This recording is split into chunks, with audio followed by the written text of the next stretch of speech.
اعوذ باللہ من الشیطان الرجیم، بسم اللہ الرحمن الرحیم۔ ناظرین و سامعین، آپ کو راجہ ہارون اور ماسپا ٹیم کا سلام۔ جیسا کہ آج ہمارے ساتھ ہمارے مہمان ہے پاکستان مسلم لیگ نون کے ایم پی اے سردار اورنگزیب نلوٹھا صاحب، تیسری مرتبہ منتخب ہوئے ہیں۔ حلقہ کے عوام کا ان پر اعتماد ہے، اور اس دفعہ جو 2018 کے الیکشن میں ان کا نیا حلقہ لگا ہے بہت سی یونین کونسل، اس میں بھی جنہوں نے بڑے پیمانے پر کامیابی حاصل کی ہے۔ ان سے آج گفتگو کرتے ہیں، حلقہ میں کیا کام کروا رہے ہیں، اور اس حوالے سے ان کی حلقے میں بڑے پیمانے پر پی ٹی آئی بھی کام کروا رہی ہے۔ ان سے جانتے ہیں۔ السلام علیکم نلوٹھا صاحب۔ وعلیکم السلام۔ شکریہ، آپ نے ہمیں وقت دیا۔ جی سردار صاحب، میں آپ سے جاننا چاہوں گا، آپ کا پہلے ویلگیاں کا حلقہ تھا، اور آپ کی لوگوں تک یہ بات تاثر پیدا ہوا تھا کہ آپ اپوزیشن میں رہتے ہوئے بھی آپ نے بڑے کام کروائے۔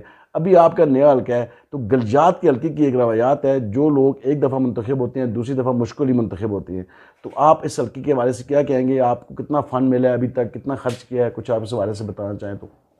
بسم اللہ الرحمن الرحیم۔ میں راجہ ہارون صاحب، پہلے تو میں ماسپا ٹیم کا بہت زیادہ شکریہ ادا کرتا ہوں کہ آپ نے مجھے آج اپنے پروگرام میں آنے کا موقع فراہم کیا ہے۔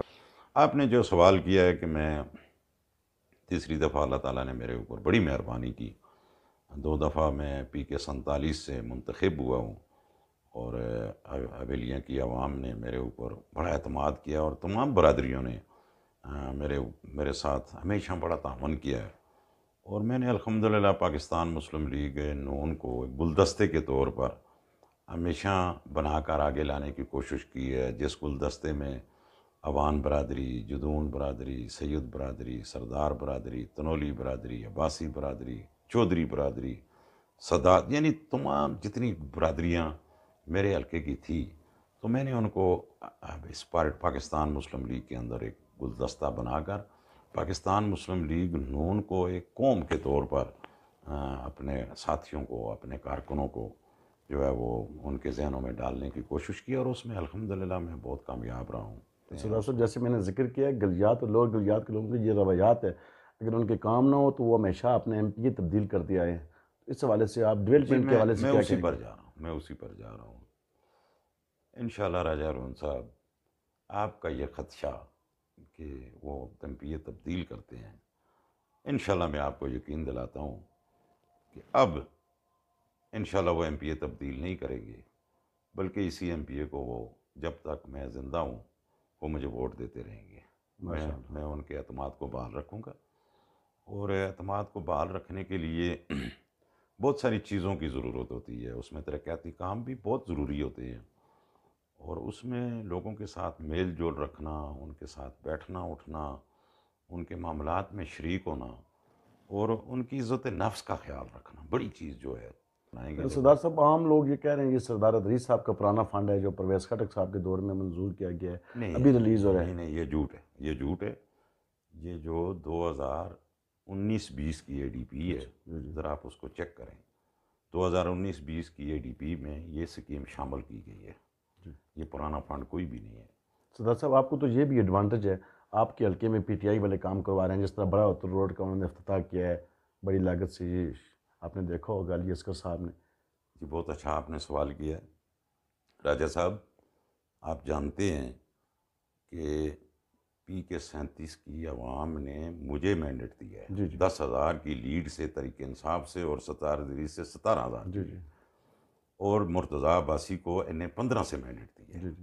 افتتاح کرنے کا، اسکیموں کا افتتاح کرنے کا پی کے 37 کا اختیار انہوں نے مجھے دیا ہے، اور این اے 15 کا اختیار عوام نے مرتضیٰ عباسی کو دیا ہے۔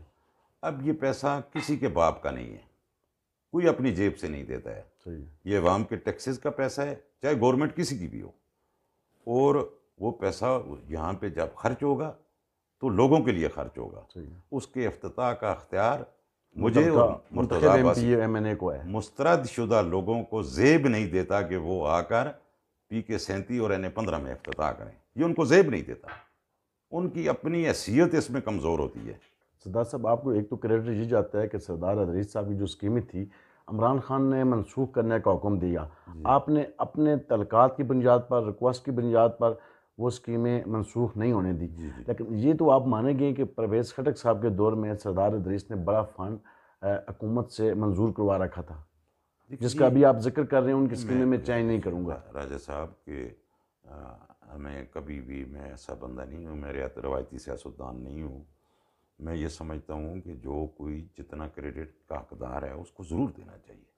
میں نے آپ کو بتایا ہے کہ سردار ادریس صاحب کے دور میں جو اسکیمیں سڑکوں کی منظور ہوئی ہیں، واٹر سپلائی اسکیموں کی واٹر سپلائیوں کی بھی اسکیمیں سردار ادریس صاحب نے منظور کروائی ہیں، جن میں مورتی ٹو ڈنا کاگیاں باغن ہے، جس میں باغن کی اسکیم ہے، جس میں کیری رائکی کی اسکیم ہے. یہ الگ بات ہے کہ وہ بیچارہ شروع نہیں کرا سکا ہے، ڈسپیوٹڈ نہیں حل کر سکا ہے، اور کروڑوں روپے ضائع ہونے کے قریب پہنچ گئے تھے. ابھی انشاءاللہ میں نے کچھ ایک بیرون گلی کی اسکیم واٹر سپلائی اسکیم ہے جو 2 کروڑ روپے کی ہے، ابھی تک اس کے اوپر ڈسپیوٹ چل رہا ہے. کچھ میں نے حل کیے ہیں، کچھ رہ گئے ہیں، اور وہ بھی میں کوشش کروں گا کہ میں اپنے حلقے سے کوئی 1 روپیہ بھی واپس نہ جانے دوں. یہ میری مانوان کوشش ہے. اس وقت ملک میں کرونا ہے، اور مجھے یہ بھی کہا جاتا ہے، مجھے حکومت کے ذمہ داروں نے بھی کہا ہے، مجھے ڈپارٹمنٹ کے لوگ بھی کہتے ہیں کہ نلوٹھا صاحب اگر یہ اسکیم آپ مکمل کر لیں گے تو نام تو لوگ سردار ادریس کا لیں گے کہ اس نے کروائی تھی. میں نے کہا مجھے نام کی ضرورت نہیں ہے، مجھے کام کی ضرورت ہے. میرے حلقے کی پسماندگی دور ہو. اور میں نے کل نمبلی میرا میں ایک اعلان کیا ہے. میں نے کہا میرا نشان شیر تھا اور شیر ہی رہے گا. 2002 بھی میرا نشان شیر تھا، 2008 میں بھی، 2013 میں بھی، 2018 میں بھی. ان لوگوں کے نشانات بدلتے رہتے ہیں جو میرے مقابلے میں آتے ہیں. اور میں نے کہا شیر میں 2 خوبیاں ہیں. ایک، شیر گیدڑ کا مارا ہوا شکار نہیں کھاتا، یہ ہے خوبی، یہ نہیں ہے. دوسرا، وہ گیدڑ کو بھی اپنا مارا ہوا شکار نہیں کھانے دیتا. زبردست. میں نے کہا میں نمبلی میرا روڈ کو مکمل کروں گا. کرونا پہ آتے ہیں ملکی صورت. میں نے کہا میں نمبلی میرا روڈ کو مکمل کروں گا اور اس کے اوپر میں بالکل تختی نہیں لگاؤں گا. زبردست. یہ کرونا کی وجہ سے ایک ملک میں آپ کے سامنے پوری دنیا میں افراتفری ہے، اور وسائل کی بھی کمی پیدا ہو گیا ہے، ریونیو نہیں ہے حکومت کے پاس. اور ابھی حکومت یہ بھی کہہ رہی ہے کوئی نئی اسکیم ہم نہیں ڈالیں گے. اور اس وقت آپ کیا دیکھتے ہیں پاکستان کے اندر، اور خاص کر ہمارے ابٹاباد کے اندر، جس طرح ایوب ٹیچنگ اسپتال کی حالت ہے، ہمارے ڈی ایچ او آفس کی حالت ہے، جو کرونا ٹیسٹنگ میں لوگوں کو 10 دن سے ٹیسٹ نہیں مل رہے ہیں، کچھ لوگوں کے ٹیسٹ ضائع ختم کر دیے جاتے ہیں. تو اس حوالے سے آپ کیا ایز اے اپوزیشن لیڈر آپ کیا کردار ادا کر رہے ہیں؟ آپ حکومت کے بارے میں کیا کہیں گے؟ دیکھیے راجہ صاحب، آپ نے بہت اہم سوال کیا ہے. اس وقت پورا عالم کرونا کی گرفت میں ہے، اور بالخصوص پاکستان غالباً 3 نمبر پر پہنچ گیا ہے. اور میں یہ سمجھتا ہوں کہ ایک تو اس کال صرف اور صرف یہ اللہ تعالیٰ کی ناراضگی ہے ہمارے اوپر، پورے عالم کے اوپر اللہ ناراض ہو گئے ہیں ہمارے گناہوں کی وجہ سے، ہماری غلطیوں کی وجہ سے. ہم سب کو سچے دل سے توبہ استغفار اللہ پڑھ کے اللہ کو راضی کرنا چاہیے. ایک تو اس کا یہ حل ہے. اور دوسرا اس کا حل عمران خان نہیں ہے، عمران خان کی حکومت نہیں ہے. اس کا حل صرف اور صرف میاں محمد نواز شریف اور پاکستان مسلم لیگ نون ہے. اب دیکھیں، جب لاک ڈاؤن کی ضرورت تھی ختم کر دیا گیا، جب لاک ڈاؤن کی ضرورت نہیں تھی تو ملک کو لاک ڈاؤن میں دھکیل دیا گیا، لوگوں کو بے روزگار کر دیا گیا، لوگ تباہی کے دہانے پر پہنچ گئے، ملک کی معاشی صورتحال تباہ ہو گئی. اب جب عید سے میں جو انہوں نے لاک ڈاؤن کھولا ہے، ایبٹ-آباد کو آپ دیکھیں کہ ہمارے ایبٹ-آباد کے اندر کرونا وائرس اتنی تیزی سے پھیل رہا ہے اور کوئی حفاظتی اقدامات نہیں ہیں. اور یہاں پہ مجھے افسوس ہے، مجھے تو اپنے اسپیکر صاحب کے اوپر افسوس آتا ہے. اور میں نے 3 دفعہ اسپیکر کو یہ کہا ہے کہ آپ کا ضلع ہے، ایک چیف منسٹر کے بعد اگر دوسری سیٹ ہے تو وہ اسپیکر خیبر پختونخوا اسمبلی کی ہے. لیکن دکھ اور افسوس کی بات ہے، آپ دیکھیں کہ ہمیں وہ ٹیسٹنگ کی مشین کتنے عرصے کے بعد ملی، بہت عرصے کے بعد ملی. اور جب وہ ٹیسٹنگ مشین یہاں پہ لائی گئی، اس نے ٹیسٹ شروع کیے تو سب لوگوں کے انہوں نے جو ہے پازیٹیو رزلٹ آنے شروع ہو گئے. اب جو صورتحال پیدا ہو گئی ہے راجہ صاحب، جن لوگوں کو کرونا پتہ چل جاتا ہے، چونکہ جو علامات ریڈیو ٹی وی پر دکھائی جاتی ہیں، کوئی شخص اسپتالوں کے اندر اپنے آپ کو نہیں لا رہا ہے، ڈاکٹروں سے دور بھاگ رہا ہے، لوگوں کو ڈرا دیا گیا ہے کہ کرونا والے لوگوں کو کوئی ارینجمنٹ نہیں ہے، کوئی ارینجمنٹ نہیں ہے. اور بالخصوص ایبٹ-آباد میں تو نام کی کوئی چیز نہیں ہے. گورنمنٹ آپ دیکھیں، ایک مریض کو کہ کھانے کے لیے کم از کم 1000 روپے سے لے کر 1500 روپیہ ایک وقت کا کھانے کا وہ دیتے ہیں، رہائش اور ساری چیزیں. اور یہاں پہ کیا بندوبست ہے؟ یہاں پہ آپ نے دیکھا ہے رمضان شریف میرے حلقے ملاج کے لوگ 7 لوگ یہاں پہ اسپتال میں تھے، اور انہوں نے ویڈیو وائرل کی ہے کہ ہمیں آلو دیے جا رہے ہیں، اور وہ بھی ان کی وہ ترکاری نہیں اور باسی روٹی دی جا رہی ہے۔ تو یہاں پر یہ انتظامیہ کا قصور ہے یا ہمارے عوام میں یہ کے؟ سمجھتا ہوں کہ ہماری صوبائی حکومت کا قصور ہے کہ ایبٹ آباد کو بالکل نظر انداز کیا گیا ہے، اور جان بوجھ کر ایبٹ آباد کو کرونا وائرس میں دھکیلا جا رہا ہے۔ صدر صاحب جہاں پر ڈاکٹروں کا قصور تو نہیں ہے، اسپتال کی جو مینجمنٹ ہے؟ مینجمنٹ ہے، جی جی مینجمنٹ ہے۔ ڈاکٹر تو میں سمجھتا ہوں کہ ڈاکٹروں کو میں سلام پیش کرتا ہوں، ڈاکٹر تو مسیح ہیں۔ جس طرح وہ اپنی جان کو خطرے میں ڈال کر نرسز، ڈاکٹر، پیرامیڈیکل سٹاف اور جتنے بھی یعنی کلاس 4 سے لے کر سیکٹری تک جو محکمہ صحت کے لوگ ہیں، ان کو میں اپنی طرف سے اور پاکستان مسلم لیگ کی طرف سے میں ان کو خراج تحسین پیش کرتا ہوں، ان کی خدمات کو خراج تحسین۔ سردار صاحب آپ کی مسلم لیگ نون کی حکومت 3 مرتبہ آئی پاکستان میں، میاں نواز شریف صاحب وزیر اعظم بنے، اور ایبٹ آباد سے مسلم لیگ نون کے ہر دور میں اہم عہدے نوازے گئے ہیں یہاں سے منتخب ہونے والے لوگوں کو، لیکن دیکھا جائے پی ٹی آئی کے مقابلے میں مسلم لیگ نون کا کوئی بڑا پروجیکٹ نہیں ہے۔ اگر ہے تو آپ ضرور بتائیے۔ اگر پی ٹی آئی کی اگر آپ دیکھیں، اسپیکر صاحب کے دیکھیں، ایبٹ آباد یونیورسٹی ہمارا مری روڈ کی ڈولیشن جو کیا گیا ہے، جڑ کیا گیا ہے، اسی طرح دمتور بائی پاس ہے، ریسکیو 1112 ہے، اکنامکس کالج ہے، اور آپ کے علاقے بوئی میں اور دیگر علاقوں میں ان کے 10-11 کالج انہوں نے بنوائے ہیں۔ تو آپ اگر آپ کی جماعت نے ایک انٹرچینج کا مسئلہ تھا یہ پچھلی حکومت میں، وہ بھی نہیں بن سکا، اور آخری سال میں گرجیات کی طرف سوئی گیس کے پائپ لائن بچھائی گئی ہے، صرف پائپ بچھائے گئے ہیں۔ جس طرح آپ نے سردار عزیز کا کہا ہے کہ انہوں نے ڈوزر چلا کر انہوں نے الیکشن کمپین سے پہلے کچھ دن پہلے انہوں نے شروع کیا، تو آپ کے حلقے میں بھی تو اس طرح ہوا ہے، آپ کی جماعت کے لوگوں نے بھی، اور آپ کی جماعت نے اس طرح ایبٹ آباد کے لیے کوئی بڑا میگا پروجیکٹ نہیں کیا ہے، تو اس بارے میں آپ کیا کہیں گے؟ راجہ صاحب آپ نے بہت اچھا سوال کیا، آپ کی بڑی مہربانی۔ عام آپ ناظرین، کو گننا چاہیے، عام لوگ یہی بات کہتے ہیں کہ میں مسلم لیگ نون کا ایبٹ آباد میں کوئی کارنامہ نہیں ہے، کوئی پروجیکٹ نہیں ہے۔ جی میں مسلم لیگ کی طرف سے میں ممبر صوبائی اسمبلی آپ کے ساتھ بیٹھا ہوا ہوں۔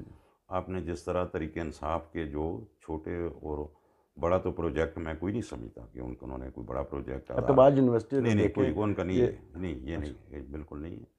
وہ تو کلیم کر رہے ہیں، اسپیکر صاحب کہہ رہے ہیں ہائر ایجوکیشن کا منسٹر میں تھا۔ میں وضاحت کرتا ہوں، اسپیکر صاحب میں ان کی بات میرے سامنے اسپیکر صاحب بیٹھ جس طرح ریسکیو 1112 اسپیکر صاحب میرے سامنے بیٹھ جائیں، میں ثابت کروں گا کہ یہ یونیورسٹی تحریک انصاف کی طرف سے ابھی علی خان نے 40 کروڑ روپے اپنے ہماری شاید ریشم کے لیے انہوں نے منظور کروایا ہے۔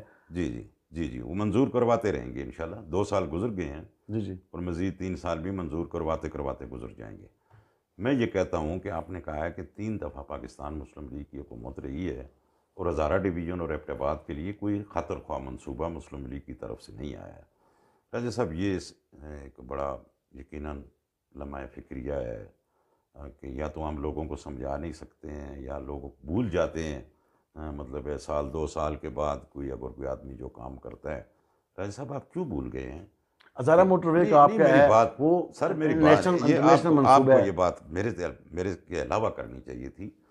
میں آپ کو یہ بتاؤں، ہزارہ موٹر وے کوئی ویسے ہزارہ موٹر وے کا نام نہیں ہے، یہ ہزارے کی ترقی کی شاہراہ ہے، ہزارے کی ترقی کی شاہراہ ہے، اور یہ نواز شریف کا کارنامہ ہے، پاکستان مسلم لیگ نون کا کارنامہ ہے۔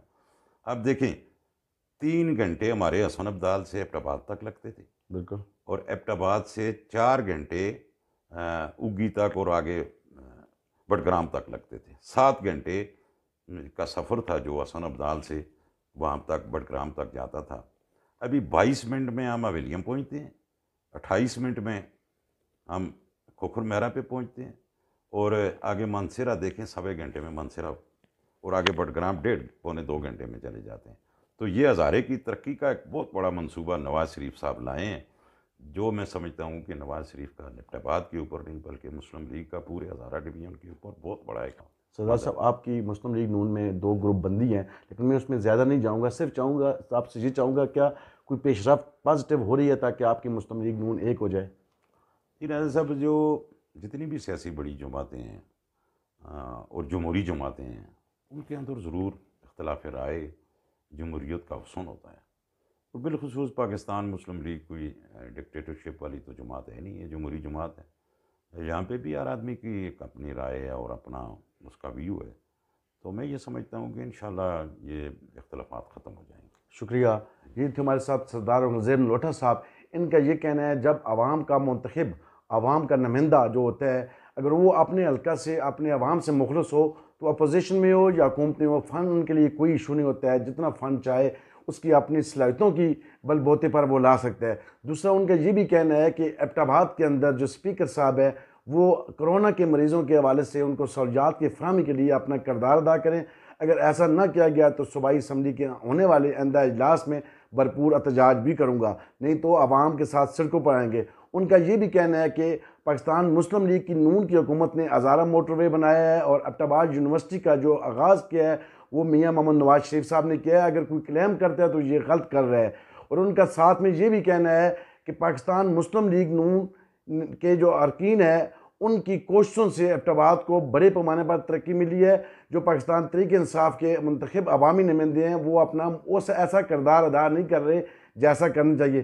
انہوں نے ایبٹ آباد دم توڑ بائی پاس کے حوالے سے کہا تھا یہ ANP کے دور میں میرا منصوبہ منظور ہوا ہے، جب PTI کی حکومت آئی تو یوسف ایوب صاحب اس کو ہری پور لے گئے اور میرے احتجاج پر دوبارہ اس کا کام شروع ہوا ہے۔